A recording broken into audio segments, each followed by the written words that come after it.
মাটির যে প্রসেসটা সেটা আসলে ডেইলি করা লাগে না।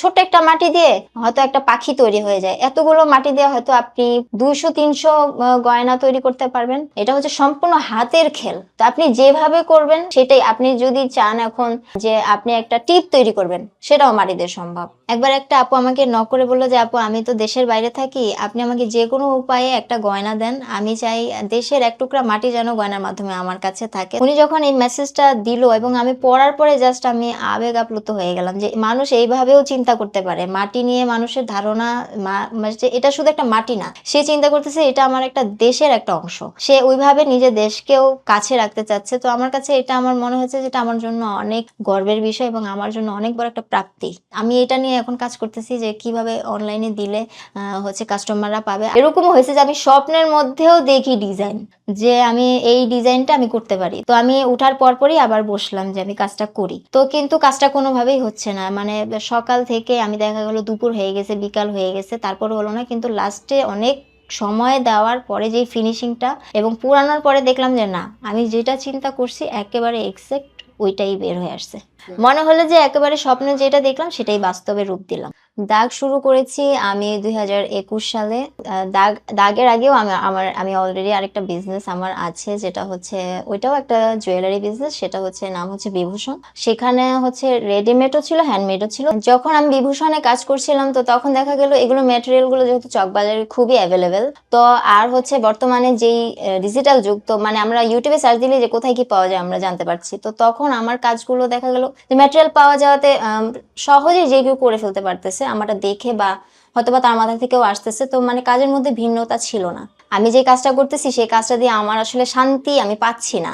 হয়তো আমার বিক্রি হচ্ছে, কিন্তু কিন্তু আমার কোনো একটা জায়গায় আমার অস্থিরতা কাজ করতো। তো তখন আমার মনে হলো যে না, আমি এরকম কোনো কাজ করব যেটা দ্বারা শুধু মানে আমার পরিচয় বহন করবে, যেটা আমার কাজটা অন্যের থেকে ডিফারেন্ট হবে, সহজেই করা যাবে না, এবং এটা কিনতে হলে অবশ্যই আমার কাছে আসতে হবে। তো তখন আমি চিন্তা করলাম মাটির কাজ করি। আমার মাথায় যেই সিনারিটাই আসে আমি আসলে সেটাই মাটিতে রূপ দিই। আমি যেটা দেখতেছি আমার মনে হচ্ছে এটাও মাটিতে সম্ভব। আসলে সবই সম্ভব, এবং আমি অনেক কাজ এরকম করেছিও যেটা আমার কাছে প্রথম মনে হতে পারে এটা এটা পরিপূর্ণ নাও হতে পারে, কিন্তু পরে দেখলাম না, এটা বেশ সুন্দর এবং আমার কাস্টমাররা খুবই পছন্দ করে। আমার প্রত্যেকটা কাজ আমাকে অ্যাপ্রিসিয়েট করে। মানে মাটি দিয়ে আসলে সবই সম্ভব যদি আপনার হাতের দক্ষতাটা থাকে। মাটির গয়নাতে আসলে তৈরি করতে যন্ত্র আমাদের চারদিকেই। কোক খাওয়ার সময় যে আমাদের পাইপটা দেয়, এটাও একটা যন্ত্র।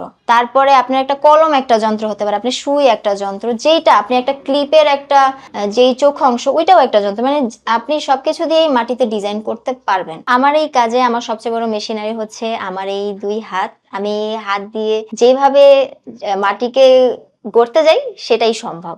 আপনি যদি প্রথম অবস্থায় কাউকে না বলেন যে এটা মাটির, কারো বুঝার মনে হয় না ক্ষমতা আছে যে এটা মাটির। এটা হয়তোবা সে ভাববে যে অ্যান্টিকের মধ্যে হয়তোবা এরকম কালার করা। তো কেউ যদি চায় মাটির ব্রাইডাল সেটও সম্ভব। মাটির নথ আমি কখনো দেখি নাই যে মাটি দিয়ে নথ, মাটির আংটি, চুড়ি, দুল, গলার সেট, এগুলো সব দিয়ে, কিন্তু মাটির নথ আমার মনে হলো যে মাটির নথও সম্ভব। জাস্ট আগে যেভাবে গয়না বানাতাম সেটাই কিন্তু জাস্ট যুক্ত করলাম হচ্ছে মাটি। এটা হচ্ছে আমার একটা সিগনেচার পণ্য বলতে পারেন।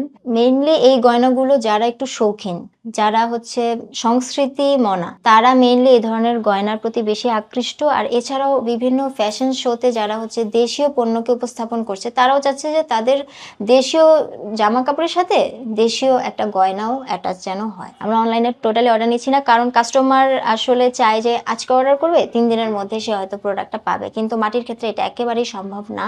যখন আমি জনবল নিয়ে কাজ করতে পারবো তখন আমি অনলাইন করব। মেইনলি আমি এখন অফলাইনে আমার একটা স্টোর আছে মিরপুরে, সেখানেই আমি ডিসপ্লে সেন্টার করেছি। আমি পোস্ট দিয়ে দিই যে আমি এই গয়নাগুলো আমার স্টোরে দিচ্ছি, আপনারা এখন যেতে পারেন। হয়তো বা 2-3 দিনে শেষ হয়ে যায়, তারপরে আবার কাস্টমাররা যে আপু আমি তো গেছি, আমি তো যে গয়না পাচ্ছি না, তখন আমি আবার পোস্ট করে স্টোরি দিয়ে দিই যে আপনারা এখন কেউ স্টোরে যাবেন না, আমাদের স্টোরে কোনো গয়না নেই। ফিউচার প্ল্যান আপাতত হচ্ছে যে গয়নার পরে আমি চাচ্ছি যে ছোট ছোট ঘর সাজানোর জিনিস নিয়ে আমি কাজ করব। আর ফিউচারে ইচ্ছা আছে যে আমি হচ্ছে মাটির প্লেট, তারপরে কাপ মগ, তবে একটু ডিফারেন্ট স্টাইলে, যেরকম নর্মালি হয় না ওরকম কাজ আমি করতে চাই না। আমি একটু ডিফারেন্ট প্যাটার্নে কাজ করব। তবে ওইটা এখনো, যেহেতু আমি এখনো ছোট, তো আমার মনে হয় ওইটার জন্য আমার আরো সময় দরকার, অনেক বড় পরিসরের জায়গা দরকার।